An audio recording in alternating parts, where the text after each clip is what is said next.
O Supremo se prepara para o julgamento mais explosivo da história recente. Nesta terça-feira, Jair Bolsonaro senta no banco dos réus do STF num processo que promete parar o país. Mas atenção, não há provas materiais, não existe a tal minuta do golpe, nem participação das Forças Armadas. O que sobra é um julgamento sustentado apenas em delações frágeis e versões contraditórias de Mauro Cid. Um verdadeiro disse-me-disse travestido de acusação.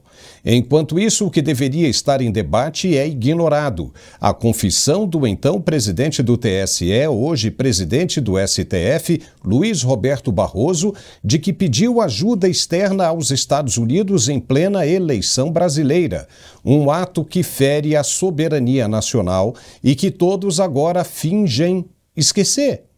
Querem condenar Bolsonaro por um crime que nunca existiu, ao mesmo tempo em que fecham os olhos para irregularidades confessas dentro da própria corte. A Constituição é clara. O artigo 142 determina que as Forças Armadas destinam-se à defesa da pátria e à garantia dos poderes constitucionais quando solicitadas. Nenhuma mobilização institucional aconteceu. Nenhum golpe foi articulado. O que houve no dia 8 de janeiro foram atos de vandalismo e nada além disso. O que está prestes a acontecer, portanto, não é apenas um julgamento, é um divisor de águas para a democracia brasileira. Ou a justiça se firma sobre provas concretas, ou se entrega de vez ao espetáculo político, correndo o risco de perder sua legitimidade perante a nação. Vamos falar mais sobre isso no programa de hoje com profundidade.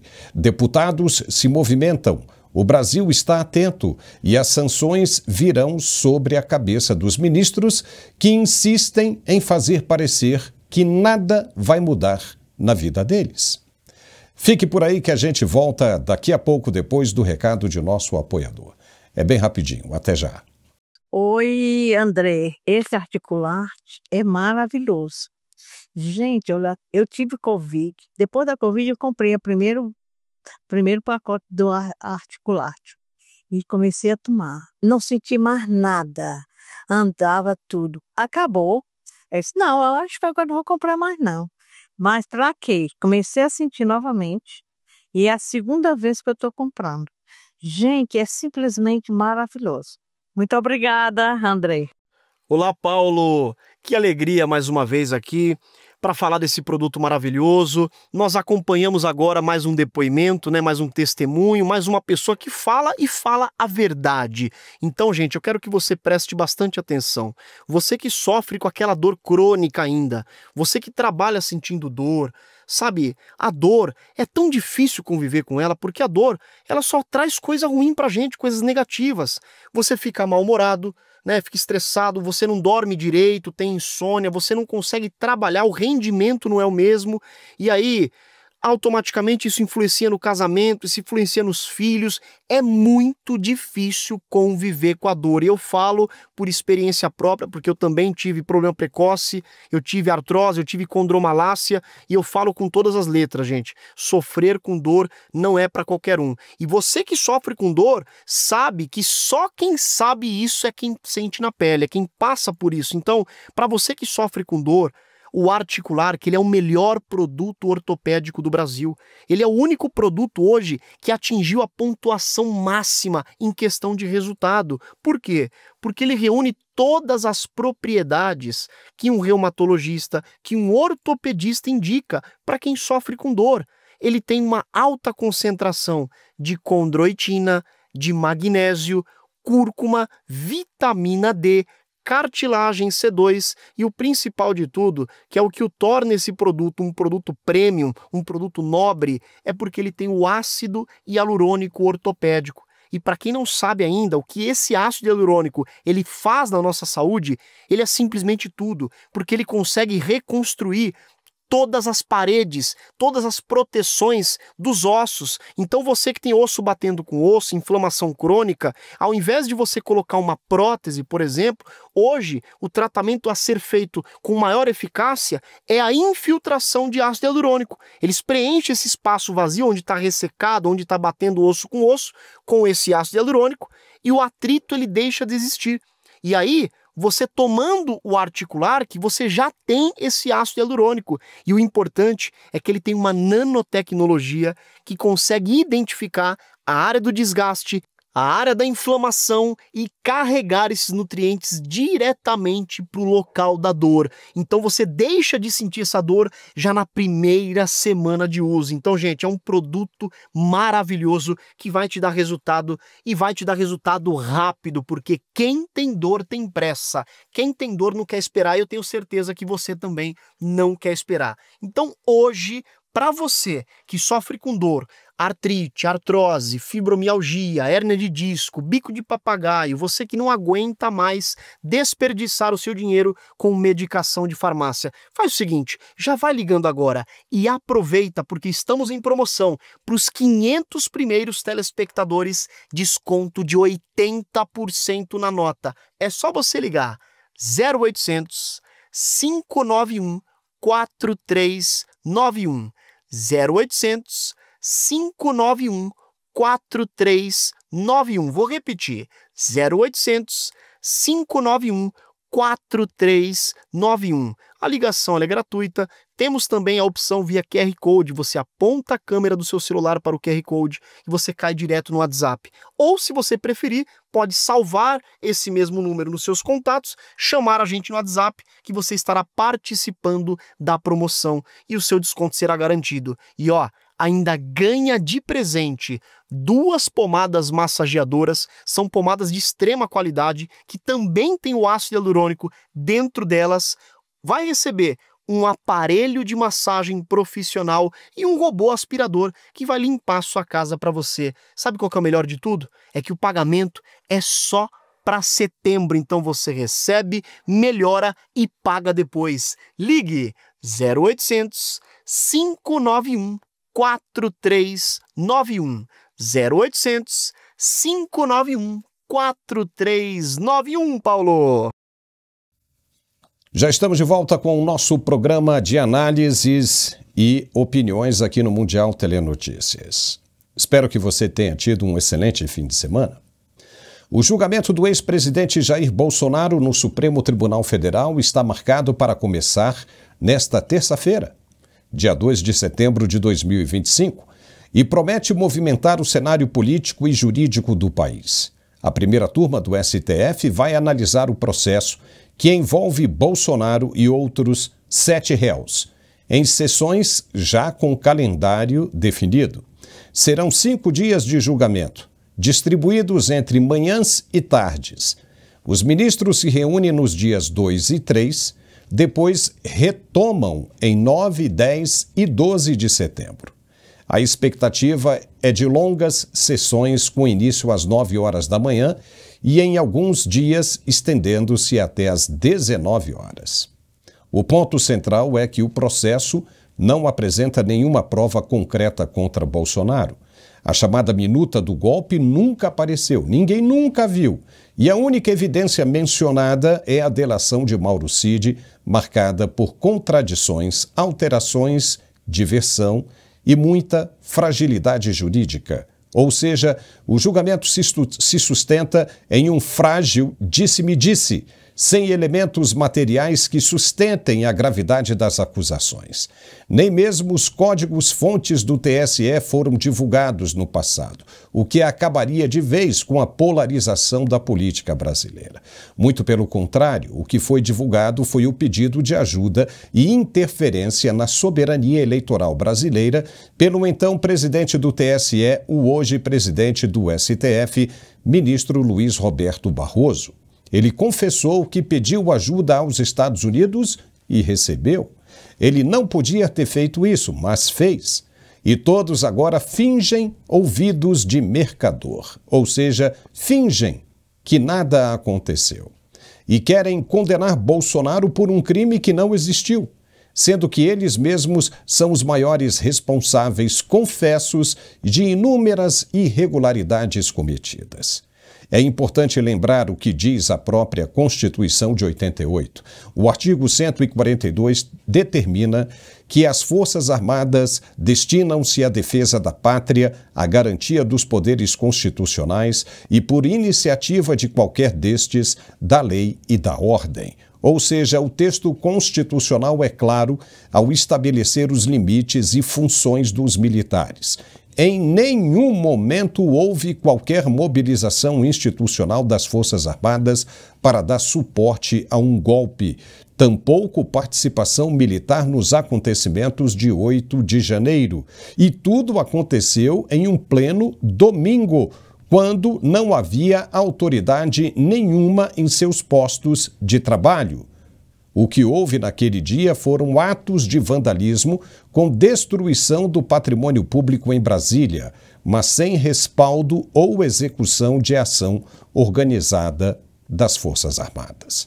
Assim, o que se vê é um julgamento que, mais do que jurídico, carrega forte peso político e simbólico. Sem provas consistentes, o processo corre o risco de se tornar um marco perigoso para a própria credibilidade do judiciário, reforçando a percepção de que se julga mais pela pressão política e narrativa do que pela materialidade dos fatos. Vamos conversar agora sobre isso, sobre o julgamento de Bolsonaro, nesta terça-feira, com o deputado federal Coronel Meira, do PL de Pernambuco. Ele é vice-líder da oposição na Câmara e tem uma atuação muito ligada à segurança pública. Bem-vindo, deputado. Para a gente começar, vamos falar do julgamento desta terça-feira. O senhor consegue acreditar em um resultado favorável ao ex-presidente? Seja bem-vindo, deputado. Eu é que agradeço, tá certo, a oportunidade de estar aqui, podemos conversar, um momento dificílimo, né, a nível Brasil, a nível de Brasília. Estou aqui em Pernambuco, daqui a pouco estou indo para Brasília, porque a gente faz um trabalho de base muito forte aqui, visitando os municípios, visitando nossos eleitores, aqueles que acreditaram exatamente no que a gente colocou de propostas, né, para trabalhar aí na Câmara Federal. É dificílimo, como disse, não acredito em absolvição, tá certo? Não acredito. Tudo está encaminhado, bem sinalizado, fizeram todo tipo de arbitrariedade, rasgaram a Constituição Federal, né? Não deram oportunidades verdadeiras para que se veja. Uma minuta de golpe que eu não vi, eu acho que ninguém viu essa minuta de golpe, né? Uma história que não existe, a própria delação premiada do Cid, né? Mauro Cid, que colocaram que seria a grande, né, delação que traria realmente, que acabaria completamente com Bolsonaro, ela por si só já se esvaiu, né? Ninguém mais fala em Mauro Cid, ninguém mais fala exatamente nas ouvidas a delação premiada de Mauro Cid, e todo dia se inventa exatamente um motivo, alguma coisa, para levar isso até o fim. O que a gente vê é que, né, o Alexandre de Moraes, o Barroso, enfim, esses que estão mais ligados, né, a esse golpe, esse verdadeiro golpe que está sendo dado, né, na democracia, diga-se de passagem, hoje, eu digo com muita tranquilidade, o Brasil não vive uma democracia, a gente vive uma ditadura da toga. Essa é a verdade, doa em quem doer. E eu quero que diga que eu estou mentindo. Então, essa ditadura da toga, ela fez com que, está fazendo com que se chegue a um final, né, nessa narrativa. Então, prenderam pessoas inocentes, né, 17, 14 anos de prisão, né, por um batom, por escrever, né, exatamente numa estátua que já foi apagada de imediato. Vai e faz esse julgamento absurdo, completamente absurdo.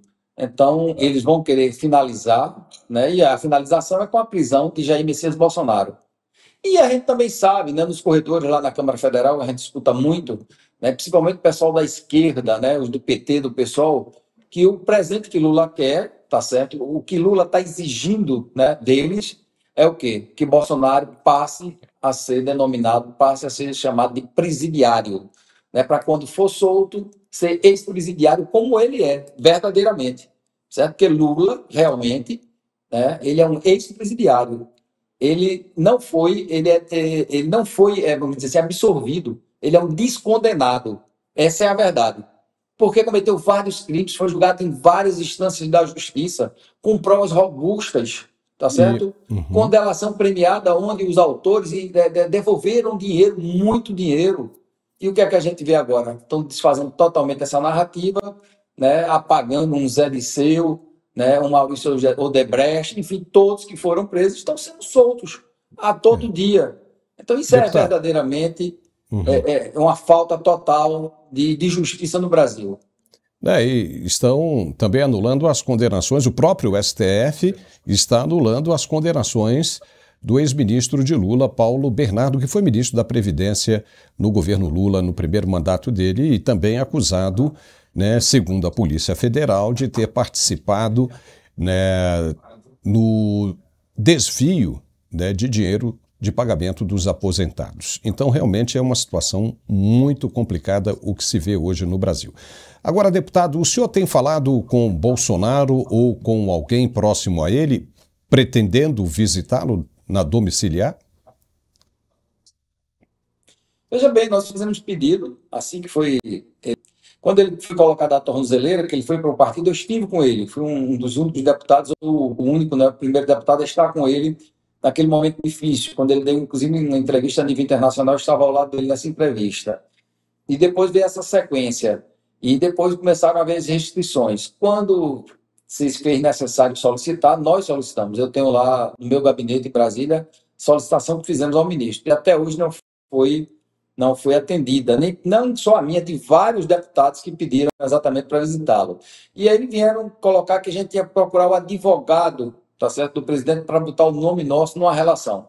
Tive lá, tá certo, exatamente no PL, lá com o Mozart, né, que trabalha toda a equipe do PL, o Eduardo, e a gente tive com o advogado, colocamos o nosso nome. Mas semana passada tive até agora nenhuma autorização, e ele fez o seguinte: além de colocar o nome nessa relação, ele só permitiu que uma pessoa visitasse Bolsonaro por dia, uma por dia. Tá certo? Então, Bolsonaro com problemas seríssimos, por exemplo, para conversar com o Valdemar da Costa Neto, para conversar, tá certo, com outras pessoas que têm poder de decisão que ele tem que transmitir, ele não vai, tá certo? E a gente entende totalmente, né, abrir mão de conversar com uma pessoa dessa de decisão para estar conversando. A gente está orando, tá certo? Estamos aguardando. Semana passada, a gente teve informação que foi completamente suspensa qualquer visita por causa dessa semana e da próxima do julgamento, né, que inicia exatamente amanhã, e que só vai terminar no dia 12 de setembro, o último dia que está marcado para o julgamento.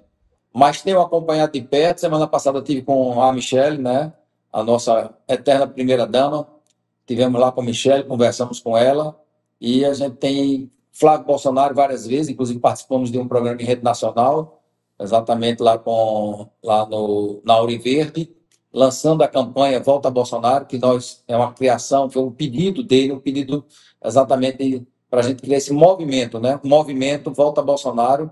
Então fizemos todo o material, estamos aí na rua com música. Então é importante isso, a gente manter o nosso presidente aí, a esperança é a última que morre. Deputado, a oposição fez uma grande pressão para impor algumas pautas, mas parece que agora o andamento dessas medidas deu uma esfriada. Como é que está a negociação para pautar a anistia? Eu sou vice-líder da oposição, né? O nosso líder é o Zuco, e sou vice-líder do PL, onde o nosso líder é o Sóstenes Cavalcante. Nós preparamos, inclusive amanhã, 8h30 da manhã, tem reunião toda terça-feira, 8h30 da manhã na casa do Zuco, onde a gente prepara toda a pauta da semana, e a gente entende que tem 3 itens, o pacote da pacificação. O Brasil... Então, nesse pacote da pacificação, o primeiro é exatamente o fim do foro privilegiado, isso é fundamental. O segundo, mais importante ainda do que o primeiro, é a anistia total e restrita. A gente quer exatamente que essa anistia aconteça. E o terceiro item do pacote é o impeachment, né, do Alexandre de Moraes, de um ministro do STF. O Senado, eu digo sempre que o Senado é o grande responsável, tá certo, por o Brasil não estar vivendo a democracia. A gente está vivendo uma ditadura. Porque se os senadores exercessem o seu papel, que são os únicos que podem exercer, contra o STF, né, impeachmentando um ministro, a gente voltaria a ter o jogo equilibrado. Não pode ter esse desequilíbrio, tá certo? Um poder, no caso da justiça, no legislativo legislando, criando leis, e no executivo, Prova disso foi recentemente o que aconteceu. Nós votamos com mais de 300 votos, 383 votos, o fim do IOF. Não permitimos que o IOF fosse instalado. O que é que aconteceu? O Alexandre de Moraes disse, não vale nada, tá certo? Exatamente essa votação da Câmara, do Senado, né, do Congresso Nacional, e governo executivo, aguarda aí que eu vou ver. Vou marcar uma data para trazer os dois aqui, sentar e conversar. Quem é Alexandre de Moraes na fila do pão, tá certo? Para querer dar uma dessa de pacificador, de interlocutor, de solucionar um problema que não tem nada a ver com ele. Nada, zero. E aí colocou lá o executivo, botou o legislativo e disse, e pode implantar o IOF. Isso não existe, acabou essa democracia. Então nós temos vários exemplos e estamos lá na trincheira, fizemos um movimento no início desse período agora, né, de travar a Câmara, ocupando lá a cadeira do Hugo Mota, né, e passou-se algum dia, lá no Senado também, né, o Magno Malta e outros senadores.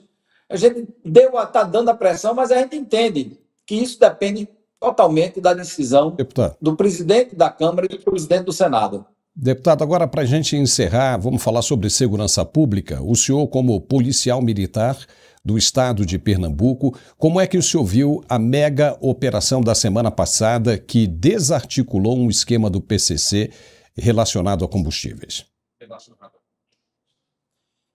Isso a gente vem denunciando muito. Nós somos membro titular da Comissão de Segurança Pública e Combate ao Crime Organizado e agora, inclusive, estamos como presidente da subcomissão da anistia do dia 8 de janeiro. Estamos passando a limpo o que aconteceu no dia 8 com as prisões do dia 9 de janeiro. Isso a gente já vem denunciando, vem fazendo um belo trabalho, inclusive o nosso presidente da comissão, tá certo? O Paulo Bilinski, temos colocado pautas exatamente para tentar diminuir o poder exatamente do crime organizado no Brasil. Porém, isso depende totalmente do governo federal.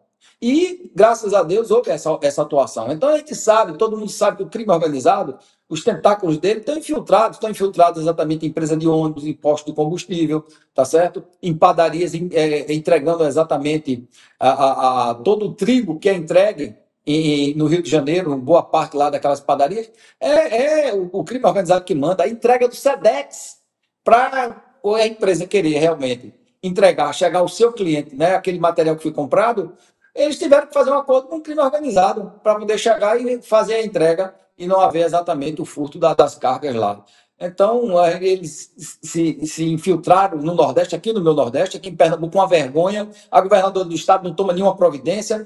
Uma região espetacular como é Porto de Galinha passou 15 dias sitiada pelo crime organizado e sem a polícia militar poder trabalhar, porque as polícias sabem, agora precisam de ordem. Então, a gente dá um exemplo muito claro hoje, Goiás. Crime organizado sobrevive em Goiás? Não. Tá certo? O governador manda realmente cancelar a CPF, manda prender, está em cima, o policial militar, o policial civil, enfim, quem faz segurança pública no estado de Goiás está se sentindo exatamente valorizado, motivado para combater, fazer um bom combate contra o crime organizado. São Paulo a mesma coisa, Paraná, mas aqui no Nordeste é um absurdo. Então, a gente vê a situação do Ceará, Rio Grande do Norte, Pernambuco, né, o crime organizado mandando, né, os cangaços, é o novo cangaço atuando totalmente. E o que é que falta? Falta exatamente ter esse braço forte, mais do braço forte federal, e precisa ter a estrutura estadual. Tá certo, né? Coronel Meira, muitíssimo obrigado pela sua participação aqui no Mundial Telenotícias. Foi muito legal. Volte sempre, viu? Volte sempre. Nós é que agradecemos e queremos dizer que existe um Deus, e esse Deus ele está vigilante, e eu creio nele, e vamos passar por esse momento difícil, e vamos conseguir libertar o nosso Brasil. Liberdade é o mais importante, independente de cor partidária. Liberdade para o povo brasileiro, e é isso que a gente quer, e a gente luta na Câmara Federal. Valeu, obrigado. E agora vamos fazer um rápido intervalo para o recado de nosso apoiador, é bem rapidinho e a gente volta na sequência.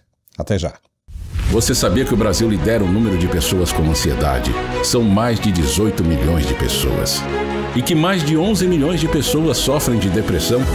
Pensando em contribuir para a melhor qualidade de vida dessas pessoas, a Arque Suplementos traz para o Brasil o cogumelo Juba de Leão. Às vezes eu preciso lembrar de uma coisa, então eu tô no quarto, eu preciso descer, quando eu chego embaixo, eu já esqueci o que eu tinha que fazer. Amanhã eu tenho que entregar um trabalho. Não durmo. Às vezes eu até sonho. Depois que eu comecei a tomar o Juba de Leão, consigo descansar a minha mente. Claro, eu ainda tenho a ansiedade, mas não tão forte igual se eu não estivesse tomando. Eu comecei a perceber que a fase do esquecimento melhorou bastante, porque agora eu consigo iniciar uma atividade e concluir. O Juba de Leão é um suplemento natural utilizado na Ásia há milhares de anos e traz benefícios comprovados pela ciência. Ele vai te ajudar a diminuir os sintomas da ansiedade, da depressão, TDAH, além de ajudar a aumentar o foco e a concentração no trabalho, ajuda no cansaço físico e mental e pode ser usado até por crianças, auxiliando no aumento do aprendizado. Peça já o seu Juba de Leão da Arque Suplementos e garanta já o seu kit com desconto imperdível. Ligue agora, 0800 591 5520. Juba de Leão da Arque Suplementos. Sua saúde é o nosso foco. Olá, Paulo, que alegria aqui mais uma vez para falarmos dessa vez desse produto fantástico que está sendo uma revolução na área da saúde, gente. Principalmente na saúde mental, na saúde psicológica, na saúde intestinal. Presta atenção nesse produto, que ele é o produto do século. Cogumelo Juba de Leão, mais conhecido como cogumelo Yamabushitake na Ásia. Ele é um cogumelo exótico, é um cogumelo ansiolítico, é um cogumelo anticâncer e é um cogumelo que regenera as células cerebrais, melhora a comunicação neural, regenera as células nervosas, antidiabético, baixa as gorduras no sangue, protege os neurônios e a função cognitiva, melhora toda a nossa função cerebral e ele ajuda na comunicação dos neurônios. Então, para quem tem esquecimento, para quem tem Alzheimer, para quem tem Parkinson, esse produto é excelente. E a gente sempre fala também do fator principal, a ansiedade. Quem hoje não é ansioso? Quem hoje não chega em casa com aquele cansaço mental terrível? Principalmente você que é médico, advogado, você que trabalha no escritório, você que trabalha com pressão, você que tem equipe, você que trabalha com uma alta demanda mental. É muito difícil o dia a dia. É por isso que esse produto ele é consumido há milhares de anos. Os monges, por exemplo, quando iam se concentrar, fazer meditação, eles usam esse produto, eles consomem o cogumelo puro para melhorar a concentração, para ter uma melhor conexão. E isso é comprovado. O cogumelo Juba de Leão, ele é um excelente produto para quem tem ansiedade, para quem tem perda de foco, para quem tem problemas de memorização. E o melhor de tudo, sabe o que é? É que ele é um produto que não é só para idosos. Ele é um produto para todas as idades, inclusive para crianças. Hoje muitas crianças sofrem com autismo, com TDAH, e esse produto ele é excelente porque ele também ajuda a função nervosa, a coordenação motora, a facilidade do aprendizado infantil. Então é muito importante as crianças utilizarem esse produto. Fora que o cogumelo Juba de Leão, ele é rico em vitaminas. É um produto maravilhoso. Então, gente, você que sofre com ansiedade, você que tem uma alta demanda mental, trabalha com resultados, trabalha com meta, trabalha com equipe, você que precisa realmente deitar a cabeça no travesseiro e conseguir dormir, conseguir descansar a sua mente. O cogumelo Juba de Leão é o produto certo para cuidar da sua saúde cerebral, da sua saúde psicológica e também da saúde intestinal. Para quem tem úlcera, para quem tem gastrite nervosa, para quem tem problemas de queimação, cogumelo Juba de Leão. E aproveita hoje, porque olha, estamos numa promoção imperdível.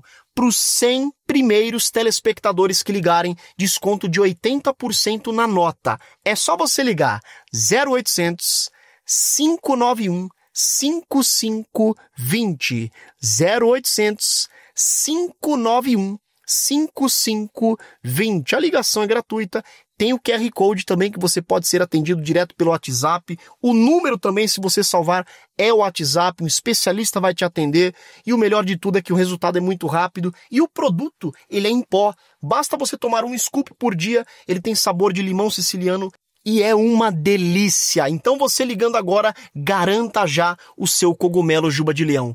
0800 591 5520. pagamento só para o mês de setembro. Ligue 0800 591 5520, Paulo.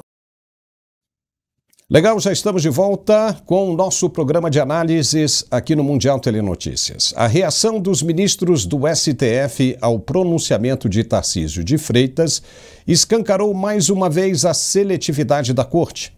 O governador de São Paulo afirmou que, caso eleito presidente da República, o seu primeiro ato será conceder indulto a Jair Bolsonaro.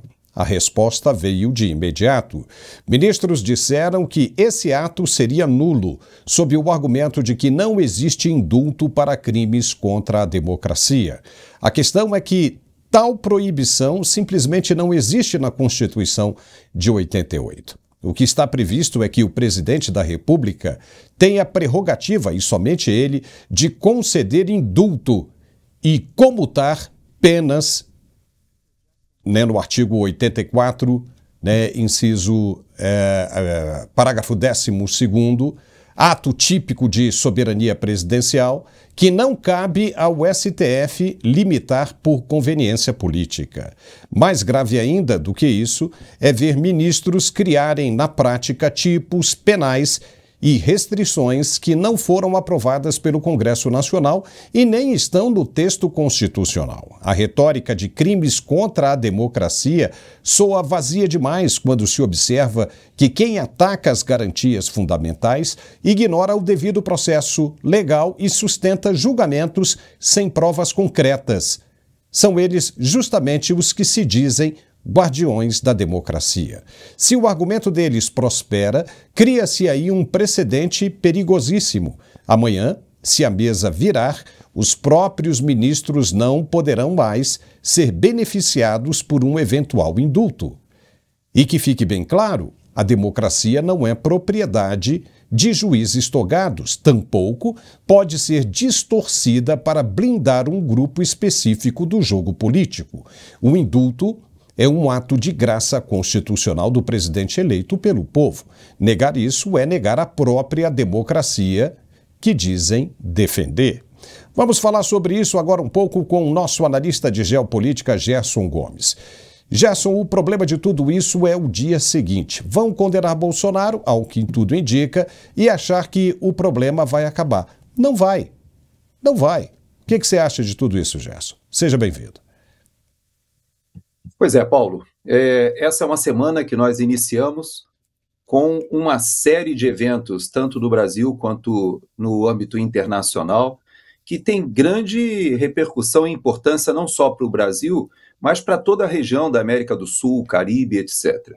Veja que o julgamento do presidente Bolsonaro, ele ocorre simultaneamente a alguns eventos que estão ligados não somente à questão da Venezuela, à questão do narcotráfico ou até à geopolítica mundial, haja vista que o presidente Trump, nas comunicações que ele tem feito oficiais com o Brasil e utilizando o Departamento de Estado, ele sempre coloca o tema do presidente Bolsonaro, desse julgamento, como um tema importante na relação bilateral com os Estados Unidos, obviamente, Brasil e Estados Unidos, mas também dentro do contexto do que as relações internacionais ou a política externa dos Estados Unidos enxergam tanto para a região quanto para o hemisfério ocidental, para os países democráticos, ou como o próprio presidente Trump gosta de se definir, como a liderança dos países livres do hemisfério ocidental. Então você veja que o Brasil se encontra numa posição complexa, porque esse julgamento, que eu chamo de um julgamento, uma farsa de julgamento, ou um julgamento farsesco, porque ele está sendo visto dentro da comunidade internacional com muita preocupação. Em primeiro lugar, porque é um julgamento eminentemente político, fica claro, fica também óbvio para toda a comunidade internacional que o que se denomina como Suprema Corte do país, o Supremo Tribunal Federal, ele é tudo menos uma corte constitucional, à semelhança do que existe em outros países. Veja que esse julgamento ele é tão esdrúxulo, ele é tão incomum, que o próprio ministro Alexandre de Moraes, que já é reconhecido no mundo inteiro como alguém que viola os direitos humanos e foi inclusive sancionado pela Lei Magnitsky, Apesar disso, ele continua como relator do processo e ele é vítima, é julgador, ele instrui por intermédio de um inquérito e agora, pior ainda, nós temos vários processos da Vaza Jato mostrando que há uma contaminação até mesmo na sua condução desses processos, desses inquéritos que já duram 7 anos. Apesar disso, nós temos nessa turma que vai julgar um ex-advogado pessoal do presidente Lula, que é não só um desafeto, é um inimigo, é um adversário político e que tem raiva, tem ganas de se vingar realmente do seu adversário, porque durante todo o tempo foi chamado de ex-presidiário, de descondenado, como realmente é, e tem como objetivo quase uma obsessão rotular, estigmatizar Jair Messias Bolsonaro também de ser um condenado. Só que eu lembro, Paulo, que aqui nos Estados Unidos essa mesma estratégia foi utilizada com o presidente Trump e ele inclusive foi fotografado, fichado, né, como nós dizemos, e aquilo se transformou até numa fotografia nas canecas, em camisetas, e ele fez questão de cabeça erguida mostrar que apesar do ardil de utilizar o lawfare, de utilizar a justiça, tentando retirá-lo do páreo, a sua força, a sua liderança política cada vez se fortaleceu mais. É mais ou menos o que acontece no Brasil, porque aquela teoria do nós derrotamos o bolsonarismo, que Barroso, de uma forma emblemática, falou ao lado de Dino naquele evento da Uni, parece que não deu muito resultado. Nós vimos manifestações já acontecendo nesse final de semana, houve ali uma passeata, uma carreata em Brasília. Há uma grande expectativa de que esse 7 de setembro, do domingo que vem, seja uma oportunidade para o país reverberar sua insatisfação. E mais do que isso, né, Paulo? Nós temos ali um ex-ministro do presidente Lula, junto com o advogado do presidente Lula, que é um comunista assumido, Flávio Dino, que é um ministro, inclusive, que estava, no dia 8, envolvido nos eventos. Paira sobre ele, inclusive, a suspeita de negligência, dolosa, culposa, mas negligência. Então você veja que é tão ridícula essa estrutura que foi montada para julgá-lo, porque o impedimento, ou seja, esses juízes terem se julgado idôneos, isentos para realmente conduzir esse processo, é algo inadmissível. É tão óbvio que a gente fica pensando assim, é muita desfaçatez. E eu acredito, viu, Paulo, abstraindo até a questão das provas, que a gente já sabe, você colocou muito bem no texto, não existe tentativa de golpe de Estado, nós sabemos que não houve presença das Forças Armadas, existem oficiais generais sendo levados aos bancos dos réus, Paulo, oficiais generais que são brilhantes, pessoas que têm uma reputação gigantesca e que estão todos ali no mesmo bolo, por quê? Porque se objetiva transformar o 8 de janeiro é uma tentativa de golpe de Estado que é algo ridículo. Então, Paulo, eu digo para você, está repercutindo muito mal aqui no exterior, isso que vai começar a acontecer a partir do dia 2, a partir agora da segunda-feira. Veja que coincide com a data que aqui nos Estados Unidos se encerra definitivamente as atividades da USAID.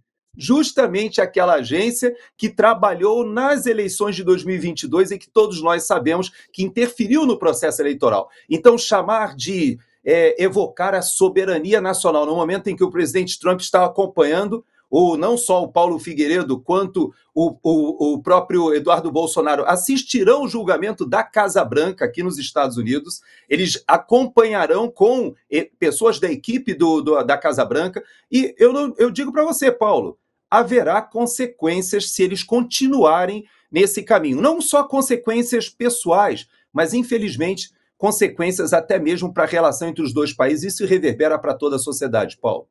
Todo mundo sabe que vai haver consequências. Só não eles, né? Eles acham que não vai haver consequências. Ou acham, mas também acham que depois que condenarem Bolsonaro, vai ser uma coisinha aqui, uma coisa acolá, que o Itamaraty vai conseguir reverter. Não vai. Não vai. E outra coisa que você disse muito bem, Flávio Dino teria de ser, ou pelo menos ele mesmo, se declarar impedido de julgar esse caso, porque ele era o ministro da Justiça na ocasião e ali ele já acusava Bolsonaro, né, de ter participado disso que eles chamam de golpe de Estado. Como é que o cara agora é ministro da Suprema Corte e vai julgar o outro, né? Todo mundo sabe qual será o voto dele. Como você disse, todo mundo sabe qual será o voto do ex-advogado pessoal do presidente em exercício. Então, quer dizer, é muito estranho isso, né? Em qualquer lugar do mundo, todo mundo vai dizer que isso é uma farsa. E ainda tem o caso envolvendo o ex-assessor Eduardo Talhaferro, que trouxe à tona um ponto central que não pode ser ignorado: a prática de censura por parte de um ministro do Supremo. Talhaferro apresentou provas de que o magistrado teria ordenado o bloqueio de perfis nas redes sociais, um ato que afronta diretamente a Constituição de 88. Não existe qualquer brecha legal que autorize esse tipo de medida. O texto constitucional é muito claro e taxativo. O artigo 5º, inciso 9º, garante que a atividade de comunicação é livre, independentemente de censura ou licença. Já o artigo 220, parágrafo 2º, reforça que é vedada toda e qualquer censura de natureza política, ideológica ou artística. Ignorar esses dispositivos para justificar bloqueios sob a narrativa de defesa da democracia é inverter completamente a lógica do Estado de Direito. Afinal, a democracia só existe quando a liberdade de expressão é preservada. Censurar não é defender a democracia, é atacá-la. E aqui está a contradição mais gritante. Ministros acusam outros de cometer crimes contra a democracia, enquanto praticam exatamente aquilo que a Constituição proíbe. Portanto, quando um integrante da Suprema Corte censura, ele não só viola a lei máxima do país, como também mina a legitimidade da própria instituição, que deveria ser a guardiã da liberdade. Não adianta o discurso de que se pode calar vozes pelo bem maior. Não tem essa. Na Constituição não existe censura aceitável, censura em hipótese alguma. Quem censura, por mais alto que seja o cargo, atenta contra a democracia. Gerson, qual é a sua opinião sobre isso?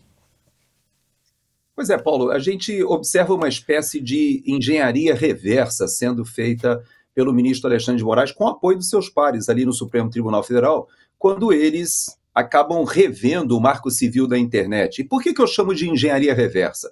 Porque, na verdade, o esforço de regulação das redes sociais e de atribuir ao próprio Poder Executivo ou algum órgão criado a capacidade de decidir o que é desinformação, discurso de ódio ou discursos que atentem contra o Estado democrático, todas essas definições que são muito etéreas, difíceis de você regulamentar na exatidão, é um esforço, é uma tentativa de legalizar aquilo que você acaba de mostrar para toda a nossa audiência, que é inconstitucional. Está ali contemplado no artigo 5º da Constituição Federal como cláusula pétrea. Ou seja, isso que o ministro Alexandre de Moraes fez e conduziu desde o início do inquérito do fim do mundo, ali do inquérito das fake news, mas isso foi exacerbado, foi realmente levado ao estado da arte da criminalidade, quando ele manda mensagens que agora estão vazadas. Nós já temos agora a Vaza Jato 1, Vaza Jato 2 e já estamos com a Vaza Jato 3. E veja que essas mensagens mostram o ministro Alexandre de Moraes escolhendo alvos, mandando mensagens para o seu juiz auxiliar ali, um desembargador ou um juiz inclusive experimentado, Ayrton Vieira,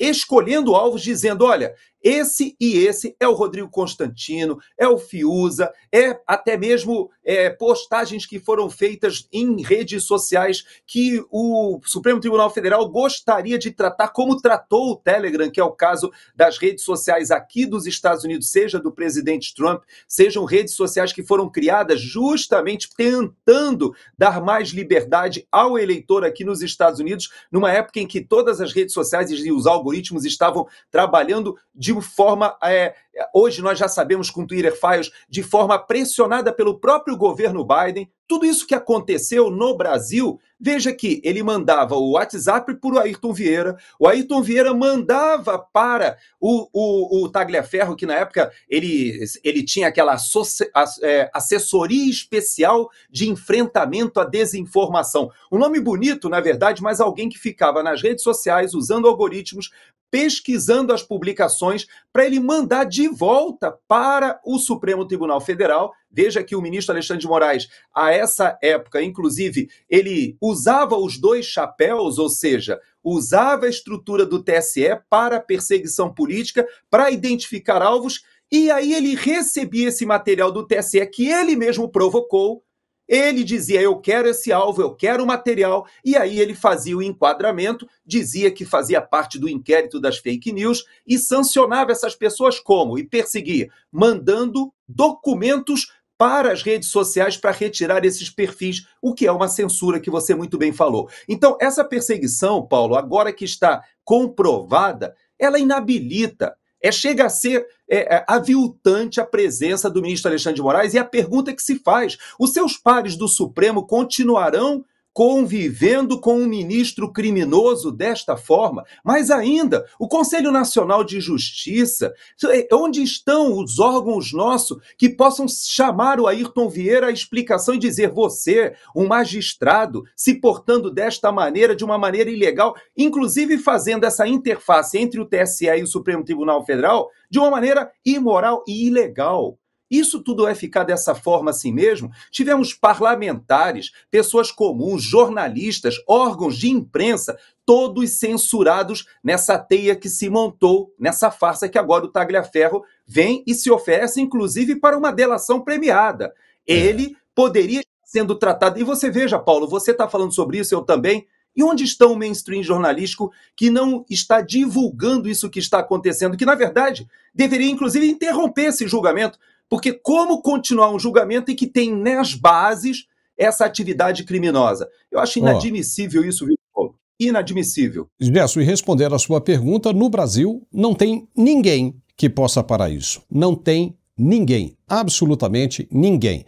Depois ficam reclamando quando a ajuda vem de fora. Por quê? Porque a ajuda que vem de fora é a única que pode parar com tudo isso, que pode acabar com essa mamata, com esse jogo todo que nós estamos vendo, um jogo injusto acontecendo bem debaixo do nariz de todo mundo. E os caras fingem, não está acontecendo nada, vamos em frente.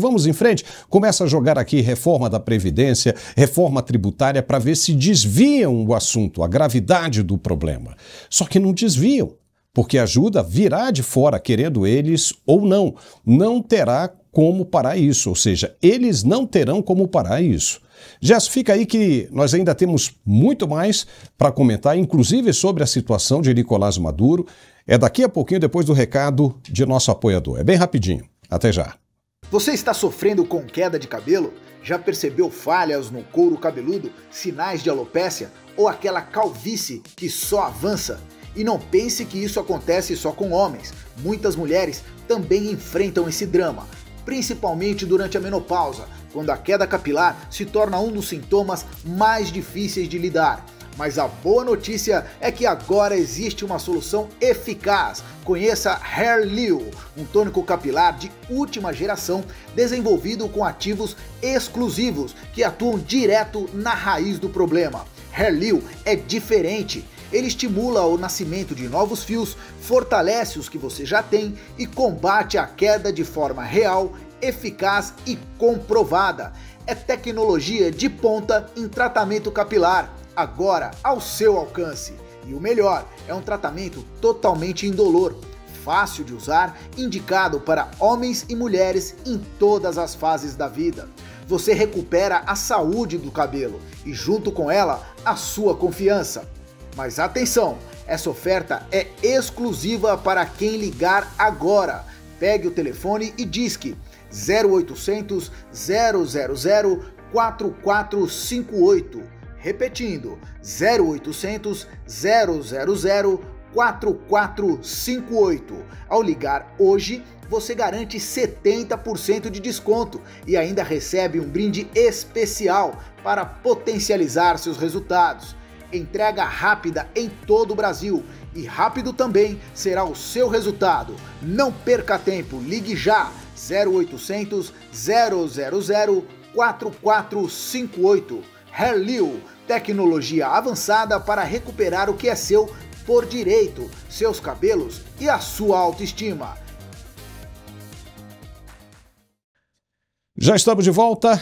Em maio de 2017, nós vamos colocar aqui para você relembrar, o jornal O Globo revelou uma conversa telefônica interceptada pela Polícia Federal entre o então senador Aécio Neves, do PSDB de Minas Gerais, e o ministro do STF, Gilmar Mendes, no âmbito da Operação Patmos, um desdobramento da Lava Jato. Você lembra disso? A gravação, autorizada pelo ministro Edson Fachin e obtida a partir da delação premiada de Joesley Batista, da JBS, aconteceu em 26 de abril de 2017, a exatas 9 horas e 29 minutos, e durou 1 minuto e 36 segundos. Na ligação, Aécio, então afastado do Senado por investigações de corrupção e obstrução de justiça, pedia a Gilmar Mendes que conversasse com o senador Flecha Ribeiro, do PSDB do Pará, membro da Comissão de Constituição e Justiça, para convencê-lo a apoiar o projeto de lei de abuso de autoridade, que endurecia punições a autoridades por excessos em investigações, uma medida vista como tentativa de frear a Lava Jato. Aécio Neves sugeriu que o Gilmar Mendes orientasse Flecha a acompanhar sua posição, descrita como mais serena. Logo após, Aécio ligou para Flecha. Aécio ligou para Flecha, reforçando que um amigo deles, em comum, o procuraria. O projeto foi aprovado na CCJ no mesmo dia e, posteriormente, no Senado por 54 votos a 19, com votos favoráveis a Aécio Neves e Flecha Ribeiro. Veja agora como foi a conversa de Aécio e Gilmar Mendes naquela época. Roda aí.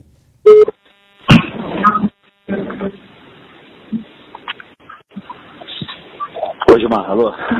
Oi, tudo bem? Oi. Você sabe um telefonema que você poderia dar, que me ajudaria na condução lá? Você lembra da relação com ele, mas ponderando. Enfim, ao final, dizendo que me acompanhe lá, que era importante, era o Flecha, viu? Flecha, tá bom, falo com ele. Porque tá. ele é o outro titular da comissão, somos 3, sabe? Tá bom, eu vou falar com ele. Né? Tá. Eu falei com a Anastasia e falei com o Tasso. Tasso não é da comissão, mas a Anastasia disse, estou tentando construir Dá uma palavrinha com Flecha, a importância disso, e no final dá um sinal para ele, porque também não é muito assim, né, para entender a profundidade da coisa. Fala, acompanha a posição do Aécio lá, que eu acho que é mais sereno, porque o que a gente pode fazer no limite? Apresenta um destaque para dar uma satisfação ao lugar e vota o texto, que vota antes, entendeu? Destaque é destaque, depois não vai ter voto, entendeu?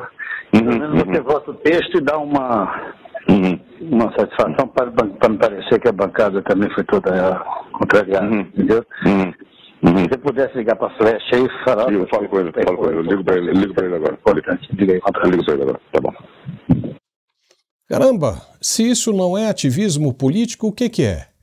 Não parecia um ministro da mais alta corte do Poder Judiciário brasileiro? Parecia um membro de um partido político.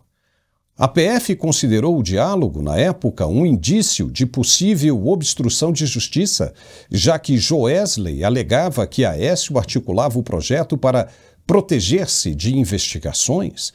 Gilmar Mendes se defendeu, afirmando que apoiava publicamente o projeto desde 2009 e que a conversa era institucional, enquanto a defesa de Aécio Neves negou irregularidades, classificando o diálogo como rotineiro. Rotineiro? Ficou muito claro ali, o caso gerou polêmica pela proximidade entre o Judiciário e o Legislativo, com registros de 33 ligações entre Aécio e Gilmar Mendes. 33 entre março e maio de 2017 e intensificou críticas ao decano por suposta leniência com investigados do PSDB. Aécio foi absolvido em inquéritos relacionados, incluindo um em 2023, e Gilmar Mendes arquivou outro contra ele em 2024, no ano passado, citando excesso de prazo. Gerson Gomes, essa conversa por si só já demonstra o ativismo político do ministro, naquele caso ali, que é proibido pela Constituição. E agora os caras ficam vendo crimes de alguém inocente. Como é que alguém no Brasil pode confiar numa justiça independente? Não tem como confiar, Paulo, e mais do que isso, já que você se refere ao decano da Suprema Corte, o ministro Gilmar Mendes, ele já é, talvez, a grande demonstração de que essa frase do ministro Barroso, atual presidente, na qual ele atribui ao Supremo Tribunal Federal um protagonismo político, ela, na verdade, ela é quase que uma assunção de culpa ou assunção de uma situação esdrúxula, completamente inconstitucional, na qual o Supremo Tribunal Federal ele adquire um papel político sem ter se submetido ao escrutínio dos votos, ou seja, ao eleitor, e chama assim um papel de protagonismo político.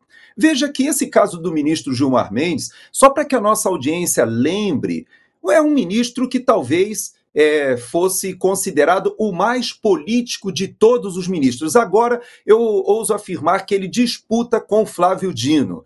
Nós temos hoje 2 ministros na Suprema Corte que são essencialmente políticos. Ou seja, são aqueles que fazem articulação política. O ministro Gilmar Mendes, ele bateu boca já no Supremo Tribunal Federal com o Joaquim Barbosa, que inclusive à época falou dos seus capangas ou jagunços lá do Mato Grosso, mas ele também bateu boca, lembro até com o atual presidente, com o ministro Barroso também. Mas o que mais me deixa chocado, Paulo, é que as pessoas às vezes esquecem que nós tivemos um procurador-geral da República, o Rodrigo Janot, que admitiu que foi armado ao Supremo Tribunal Federal decidido a assassinar Gilmar Mendes. As pessoas esquecem, parece que as pessoas não lembram quem é realmente Gilmar Mendes. Alguém que já causou uma série de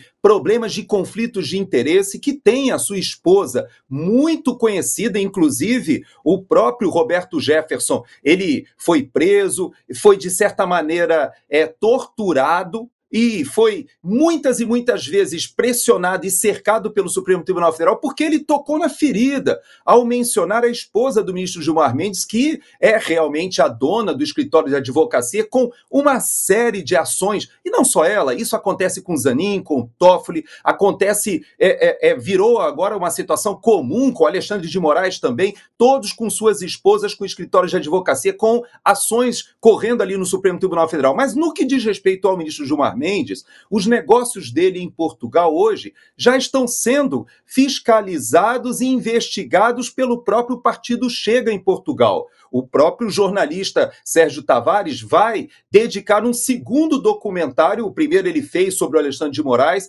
e que denominou de O Falso Juiz. Esse documentário chegará ao Brasil, ele por enquanto está na Europa e nos Estados Unidos, mas ele dedicará um segundo documentário somente sobre as atividades de Gilmar Mendes em Portugal, que hoje praticamente mora mais em Portugal do que no Brasil. Esse ministro, que deveria dar o exemplo por ser o mais antigo, ele carrega esse título de decano de mais antigo, na verdade é um grande articulador político com interferência no Senado Federal, e ele não somente é um líder político do Mato Grosso, como o Dino seria do Maranhão. Não, eles têm uma ascendência sobre várias articulações partidárias, seja o ministro avançando no antigo PSDB, no PMDB, com muitas articulações como essa que você falou do Aécio, mas não para aí. E eu digo para você, Paulo, nós precisamos desatar esse nó, como sociedade no Brasil. Temos o caminho institucional pelo Senado Federal, é verdade. Eu espero que a gente consiga promover eleições minimamente justas, honestas e consideradas pela população, para que a gente faça essa renovação de 2/3 do Senado e consigamos desarmar esse nó, desatar esse nó que hoje leva o país para uma crise institucional sem precedentes. Posso te dizer, e o ministro Gilmar Mendes talvez seja até mais relevante do que o próprio ministro Alexandre de Moraes, que é o testa de ferro, mas por trás dele tem muitas articulações, e eu creio que você acaba citando um que talvez seja o grande protagonista, o El Capo, o chefe de um sistema que, na minha avaliação, remete muito mais a um esquema mafioso do que realmente uma estrutura de cúpula de poder judiciário. Que pena que seja assim. Mas vamos falar agora da Venezuela, Gerson. Imagens aéreas captadas por drone no domingo, 31 de agosto, ontem, mostraram o destroyer norte-americano lança-mísseis guiados USS Sampson, DDJ-102, ancorado próximo à entrada do Canal do Panamá, em meio a uma grande concentração de forças navais dos Estados Unidos no sul do Caribe e arredores. 7 navios de guerra dos Estados Unidos, além de um submarino nuclear extra de ataque rápido, já estão na região ou devem chegar em breve, reunindo mais de 4.000 marinheiros e fuzileiros navais.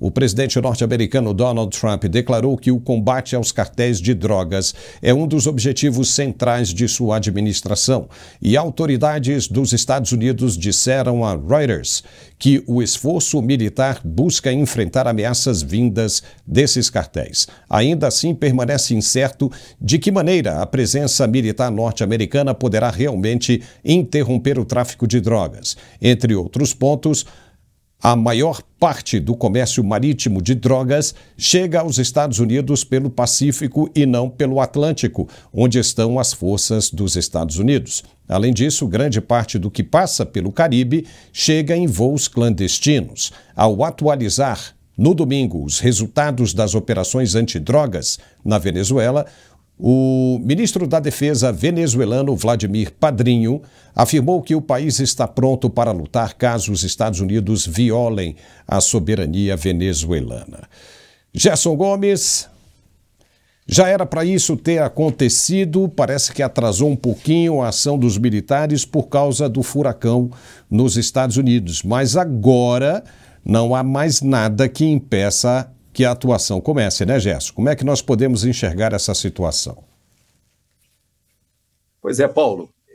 Do ponto de vista militar, é difícil a gente vislumbrar algo parecido com aquela operação que houve no Panamá, porque nós temos uma similaridade no que diz respeito a um ditador que não reconhece o resultado da eleição, isso aconteceu no Panamá, mas agora na Venezuela nós temos um ditador que também não reconhece o resultado da eleição, mas que os Estados Unidos o rotulam como chefe de um cartel e colocam sobre esse cartel uma classificação de organização terrorista.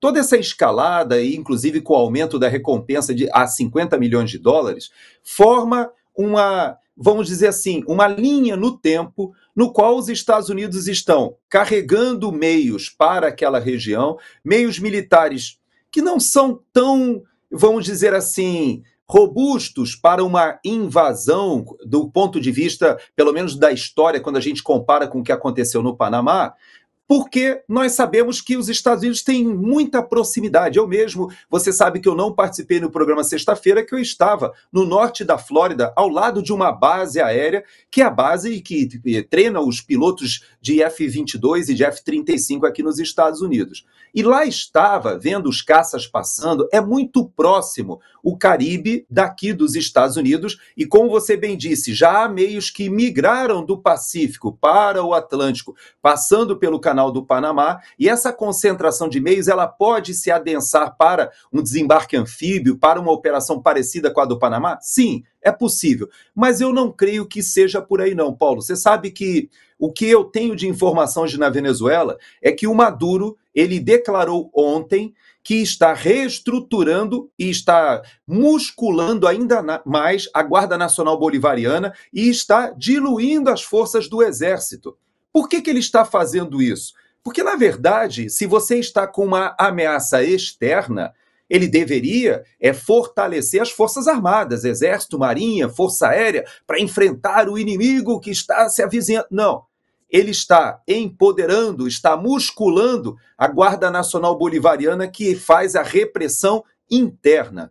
E há quem diga que o grande receio hoje de Maduro não é exatamente relacionado às forças navais ou forças aéreas dos Estados Unidos que estão já cercando. Já há um navio francês também ali na região que está apoiando, entre aspas, o combate às drogas, quando, na verdade, Paulo, já se sabe que a inteligência dos Estados Unidos enxerga essa situação muito além da questão do combate ao narcotráfico. Existem conexões com o Irã, existem conexões importantíssimas, inclusive com a presença da China nessa região do subcontinente, interesses muito importantes. Quando a gente vê o Canal do Panamá ali, logo no início do governo Trump, ele restabelecendo o controle tanto da entrada e saída do Pacífico quanto do Atlântico, que já estavam em mãos de empresas chinesas, que, de certa maneira, controlavam o fluxo, e os Estados Unidos foram ali e refizeram o acordo para que eles tenham possibilidade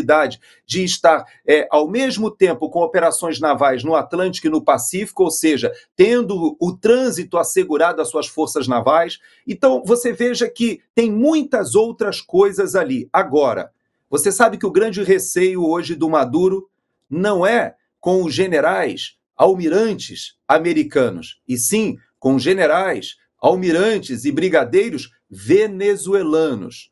Por isso que ele começa a desmontar e fragmentar a estrutura do Exército, principalmente do Exército, que é quem tem a capacidade de derrubar Nicolás Maduro, e começa a aumentar a estrutura da Guarda Nacional Bolivariana, que é a estrutura que, na verdade, faz a contenção, a repressão política no país. Isso é perigoso. Por outro lado, na minha avaliação, Paulo, mostra desespero.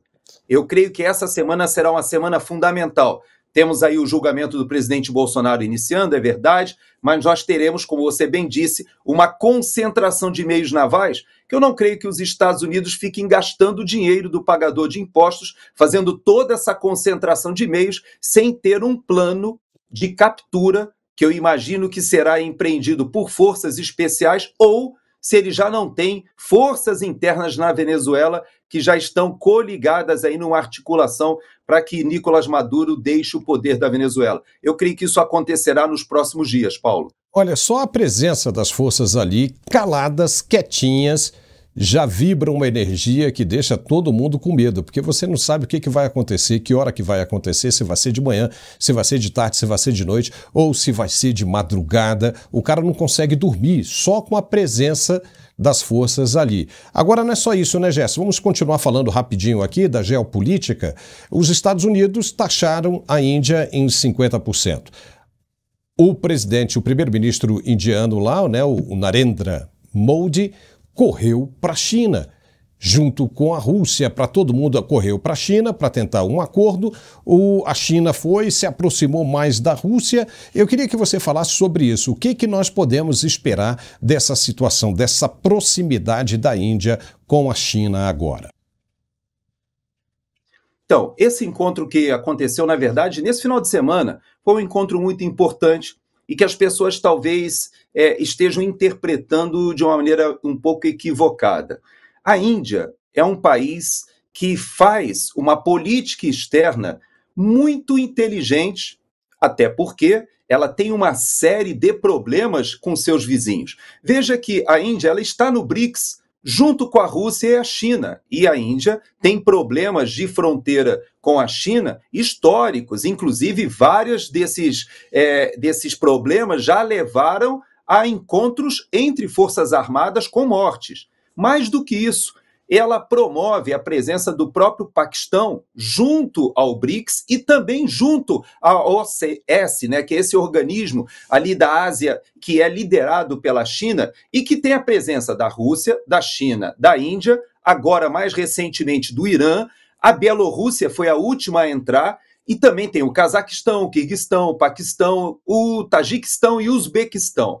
Ou seja, a Ásia Central ali começa a enxergar uma coligação que inicialmente era comercial, mas que a Índia, ela entende o seguinte: quantos organismos mais eu tiver a oportunidade de participar multilaterais com os meus inimigos, seja a China, seja o Paquistão, e até mesmo, por que não dizer, problemas com o Irã, em que ela tenta trazer para a sua esfera de influência num acordo ali num porto. Ao mesmo tempo, tem o problema com o Paquistão, que agora teve a intermediação do presidente Trump, que novamente escalada, inclusive com incursões aéreas entre um país e outro. Eles utilizam essa ferramenta. Mas eu vou te dizer, Paulo, eu vi muita gente já animada, inclusive no Brasil, muita gente dizendo: olha, a Índia não está dando muita importância para essa pressão do presidente Trump quando lhe dá mais 25% de tarifa porque ela está comprando óleo da Rússia. Veja que eles, logo depois do encontro, o próprio primeiro-ministro Modi, ele faz um encontro com Putin numa bilateral, em que um dos assuntos que ele traz à pauta é justamente o acordo de paz que precisa ser alinhavado com a Ucrânia.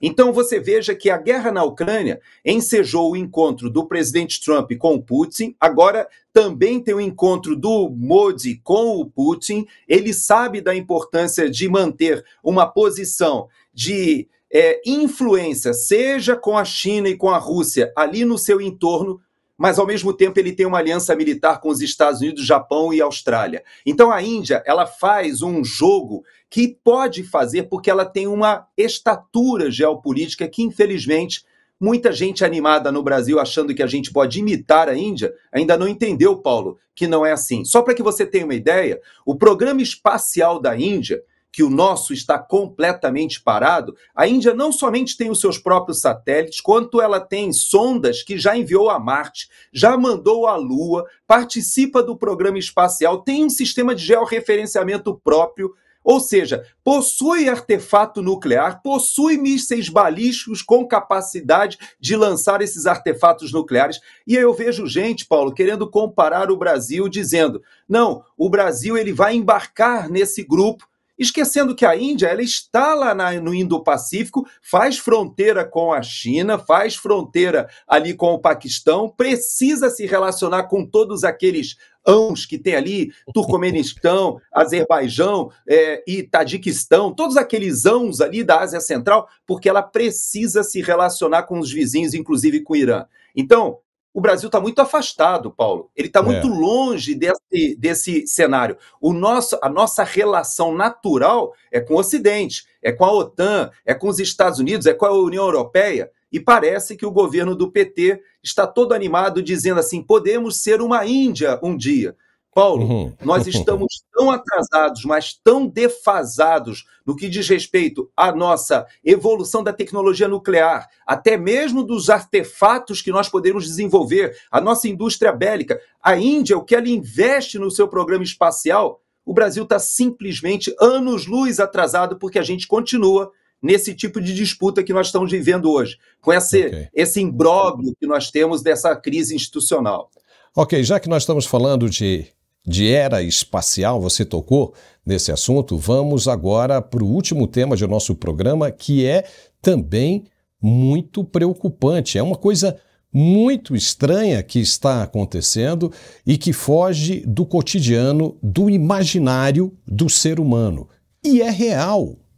É extremamente real. Eu vou pedir você que abra a sua cabeça para começar a entender esse assunto, porque ele realmente é muito sério.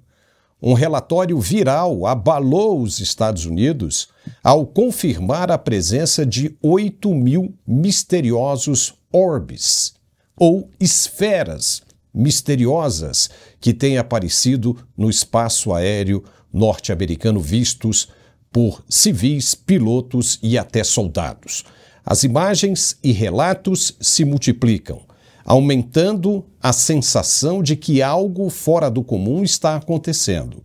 A situação chegou a tal ponto que o próprio secretário de Defesa determinou a criação de uma nova unidade militar, a Força Tarefa Interagências Conjunta 401, com a missão específica de proteger os céus do país. A verdade é que eles estão ficando desesperados. Está aparecendo bolas de metal flutuando no céu a todo momento. Oficialmente, o governo americano se refere a esses objetos como drones hostis. O Pentágono os chama de orbes. Já a população insiste que eles se movem em velocidades impossíveis, características que fogem da tecnologia conhecida. Veja agora o alerta feito neste fim de semana, no domingo, pelo secretário de Defesa americano. Veja. Our job here at the Pentagon, when you think about it, is to prepare for the threats of the future and build a force to match them and defeat them and outpace them. And there's no doubt that the threats we face today from hostile drones grow by the day. Emerging technologies, we see it in battlefields in far-flung places, and we see it on our own border. In small unmanned aerial systems, UAS, can serve to target and bring harm on our warfighters, our people, our bases, and frankly, the sovereignty of our national airspace. And that's why today I'm directing the Secretary of the Army to formally establish the Joint Interagency Task Force 401, or JIATF 401. It's a new unified team that's going to bring together our best talent from all our agencies to counter these threats and restore control of our skies. It's called Counter-UAS, Counter Unmanned Aerial Systems, and America will be the best at it. Here at the Pentagon, we're moving fast, cutting through bureaucracy, consolidating resources, and empowering this task force with the utmost authority to outpace our adversaries.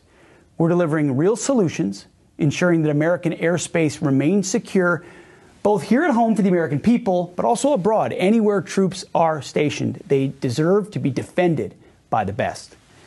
It's going to put the right tools in the hands of our warfighters, defend that sovereignty, and send a clear message to the world that the United States will never be outmatched. Because make no mistake, under this administration and President Trump's leadership, we're going to out-innovate, we're going to lead, and we will win. So thank you for your attention to this matter, and God bless our troops. Uau, tá vendo aí? A gente tem que abrir a mente, porque a gente fica muito preocupado com aquilo do dia a dia, aquilo material que a gente toca, que é aquilo que a gente pode pegar, mas tem coisas acontecendo que fogem à nossa explicação. O cenário levantou especulações e alimentou teorias como a do chamado projeto Blue Beam, que sugere a preparação para uma encenação de grande escala capaz de manipular a percepção da sociedade. Entre a incerteza oficial e o temor popular, o fato é que os Estados Unidos agora reconhecem formalmente uma ameaça aérea de origem não identificada, com milhares de registros e uma estrutura militar inédita mobilizada para enfrentar o fenômeno. A grande pergunta permanece: estamos, por acaso, diante de um avanço tecnológico inimigo de drones de nova geração ou de algo muito além da compreensão humana? Gerson Gomes, o que está acontecendo? Já existe um outro objeto no nosso sistema solar que está preocupando muito os cientistas de todo o mundo, principalmente os americanos, que é o 3I Atlas. Nós vamos mostrar a imagem dele novamente para que as pessoas possam ter uma ideia do que se trata. Esse objeto está voando e os cientistas dizem que não se trata de um cometa e que ele tem luz natural. Então, se justifica essa preocupação dos americanos com o espaço aéreo, Gerson? Qual é a sua opinião? Pois é, Paulo. Para mim, essa postura do governo americano, principalmente do Pete Hegseth, agora, é uma inovação, mas ao mesmo tempo eu não posso dizer que não deixo de admirar o fato dele reconhecer que existe uma ameaça, pelo menos no que diz respeito à falta do controle cognitivo, ou seja, você não tem explicações, e por isso eles montam uma força-tarefa interagências. E por que eu digo que isso é importante?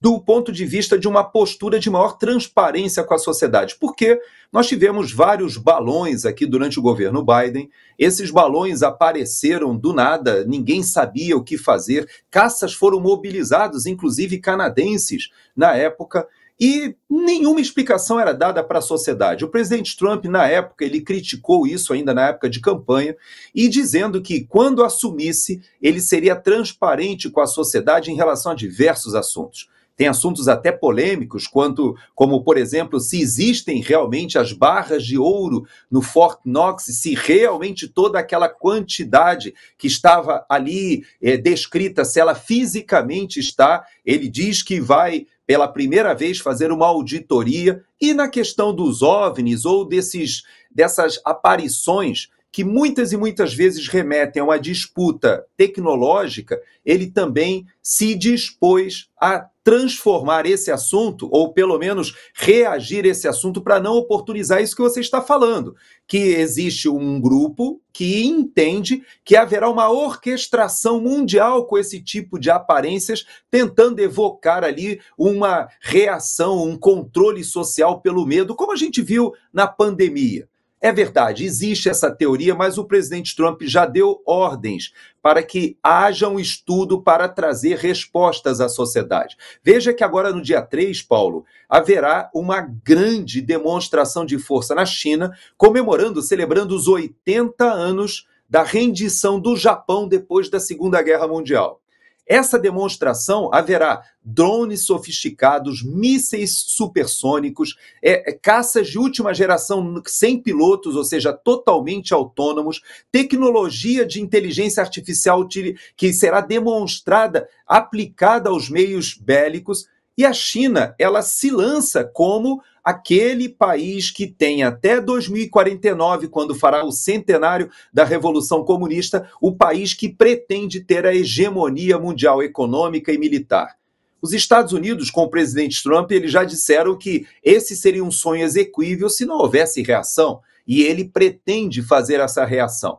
Então há uma disputa, há quem diga que existe sim tecnologia hoje no espaço, seja satelital ou satélites de baixa altitude, capazes até de interferirem no espectro eletromagnético. Houve essa semana, não sei, pouca gente falou no Brasil, mas nós tivemos na Europa quase uma hora em que o GPS parou de funcionar por interferência. Várias aeronaves tiveram que pousar utilizando cartas náuticas manuais com seus pilotos. Então, são coisas que podem acontecer a uma guerra espacial. E eu digo para você, Paulo, no primeiro mandato do presidente Trump, ele criou a Força Espacial. E essa Força Espacial, eu tenho um primo que era capitão da Força Aérea, tenente da Força Aérea, agora ele já é capitão da Força Espacial. Ele optou por sair da Força Aérea e ingressar na Força Espacial. Eu tenho acompanhado a evolução dessa sexta força aqui dos Estados Unidos, né? Porque eles têm 6 agora com a Força Espacial. Não podemos esquecer que os fuzileiros navais aqui são separados, então tem Marinha, Força Aérea, Exército, os fuzileiros navais, Guarda Costeira e agora a Força Espacial. E eles, de fato, levam esse assunto muito a sério. Paulo, há uma tecnologia sendo montada de fechar o espaço aéreo norte-americano aos mísseis balísticos, às interferências vindas de satélites. E há quem diga, Paulo, que há muita tecnologia já desenvolvida dos Estados Unidos que não é conhecida do meio civil. Então, diz o presidente Trump que preparará a nação, como o Peter Hegseth nos falou, para que o espaço aéreo norte-americano esteja seguro realmente. Vamos ver se isso será possível, né, Paulo? A corrida Estados Unidos e China está a todo vapor. Se isso não for extraterrestre, é de alguém na Terra, porque existe, isso ninguém tem mais dúvida, porque está documentado. Se é uma tecnologia terrestre e se não é de americanos, muito em breve nós saberemos de quem é. A única coisa que nós temos certeza é que o presidente Trump fez um pronunciamento dizendo que a Força Espacial, ele ainda disse com esse tom, que a Força Espacial está ótima. E já tem gente dizendo que os Estados Unidos agora estão de posse de uma tecnologia militar surpreendente. Também há quem diga que algum míssil, se alguém disparar um míssil interbalístico intercontinental, será destruído ainda em território daquele país que disparou. Uau! né, vem lá da Força Espacial. Só pode ser isso, né? Então é bem interessante. Mas, Gerson, foi muito bom o nosso papo hoje, bem longo, bem esclarecedor e bem interessante, porque você não veio na sexta-feira. Mas, olha, muitíssimo obrigado pela sua participação. Vamos ficar atentos, porque essa semana ela está cheíssima. Vamos ter muito assunto para conversar até você voltar pela segunda vez essa semana. Obrigado, viu, Gerson? Obrigado, até lá. Muito bem, ficamos por aqui com o nosso programa de hoje e eu termino com esse recado aqui, que é o perfume Uma Noite em Sevilha. Se você gostou do programa, acesse o site que está aparecendo aí na sua tela, ET Loja Virtual, e faça o seu pedido. Está acabando e vai vir uma nova remessa e você ainda aproveita a oportunidade desse lote aqui. É realmente muito bom. E essa semana nós vamos dar início a uma campanha para você ajudar o nosso canal. Vai ser bem legal e amanhã ao meio-dia nós vamos falar dela. Você também vai ganhar e vai ganhar muito. Vai ficar de barriga cheia. Vai ficar de barriga cheia. Então, um forte abraço, obrigado pela companhia e nos vemos nesta terça-feira ao meio-dia, ao vivo e a cores. Forte abraço e até lá.